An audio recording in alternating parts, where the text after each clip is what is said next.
I always assumed the Dragon Balls were ancient, mystical artifacts capable of granting any wish. It turns out they are just two pieces of heavy resin glued together, waiting to be illuminated by the world's cheapest LED strip. Welcome back to the channel. I am the Collector's Advocate, and today we're looking at the 1:1 scale Earth Dragon Balls from SD Studios. Finding life-size replicas of these things is surprisingly difficult. So I took the bullet to see if SD Studio delivered a wish come true, or if we need to summon Shenron for a refund. The packaging is your standard run-of-the-mill resin statue box. Branding, polystyrene, no surprises. The base itself is actually quite decent. It's a resin type material styled perfectly in line with the Dragon Ball Z aesthetic. It looks like it was pulled straight out of the anime. But then we get to the electronics.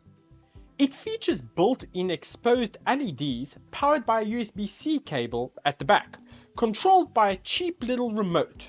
We'll get to why this lighting feature is an absolute liability in a minute. Now, let's talk about the balls themselves. To their credit, they aren't a material betrayal. They are pure, solid resin, and they have a genuinely satisfying heft weight to them.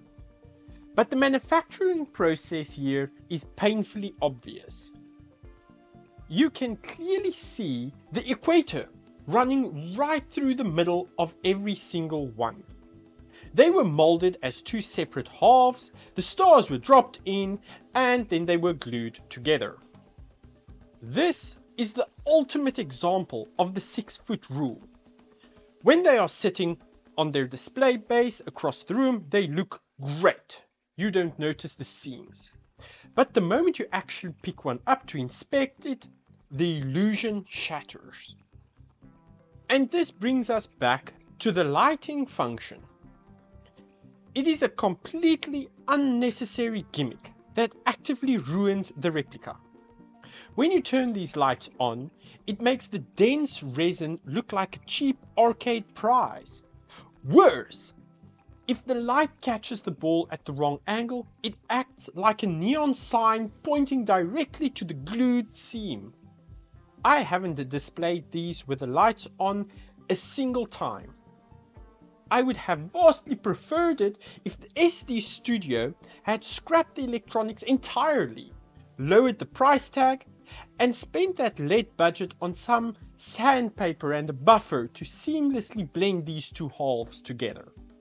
So, where does that leave us? The pricing isn't the most expensive on the market, and it accurately matches what you get. They are solid, 1:1 scale, and if you keep the lights off and stand a few feet back, they fill a very specific gap in a Dragon Ball collection. They aren't exceptional, but they aren't an outright scam either. If they had just finished the seams properly, this would be a must-have. Purportedly, it's a risk. You get what you pay for. Just don't expect magic. Stay critical, keep your wallets closed, and I'll see you in the next one.